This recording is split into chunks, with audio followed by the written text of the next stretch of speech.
ఈ సంక్షోభంలో ఉన్న వ్యవసాయ రంగాన్ని ముందుకు తీసుకెళ్లడం కోసం కేంద్రం గాని రాష్ట్ర ప్రభుత్వం గాని గిట్టుబాటు ధరలు కల్పించడం కోసం ఎలాంటి కృషి చేయట్లేదు.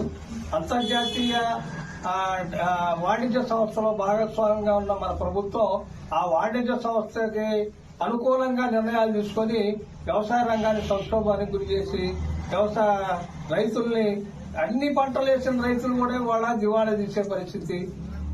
సంవత్సరానికి అప్పులు పెరిగి ఆత్మగౌరవంతో ఉన్న రైతు ఆత్మహత్యలు చేసుకునే పరిస్థితి అనేది కల్పిస్తున్నారు. రైతుల ఆత్మహత్యలన్నీ కూడా ఈ ప్రభుత్వాలు కల్పించిన హత్యలుగానే మనం భావించాల్సిన అవసరం ఉంది.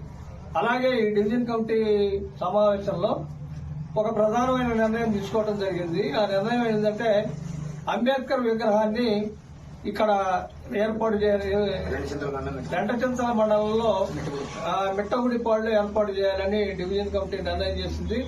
అంబేద్కర్ విగ్రహ నిర్మాణానికి అనేక మంది సహకరిస్తామని వాగ్దానం చేశారు.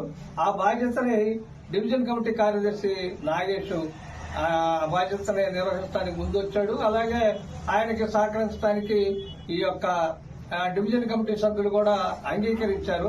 అందువల్ల అంబేద్కర్ కుల వ్యవస్థకు వ్యతిరేకంగా అట్రానితనానికి వ్యతిరేకంగా పోరాటం చేశాడు కాబట్టి ఆయన ఆలోచన విధానాన్ని ముందుకు తీసుకెళ్లాల్సిన అవసరం ఉంది.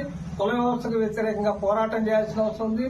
సామాజిక న్యాయం కోసం పోరాటం చేయాల్సిన అవసరం ఉంది. కాబట్టి అందువల్ల అంబేద్కర్ విగ్రహ నిర్మాణానికి కూడా మా పార్టీ సహకరించాలని నిర్ణయం తీసుకుంది. అందువల్ల ఈ మండలంలో లేదా ఈ డివిజన్ లో ఉన్న అంబేద్కర్ అభిమానులు, ఇతర పెద్దలు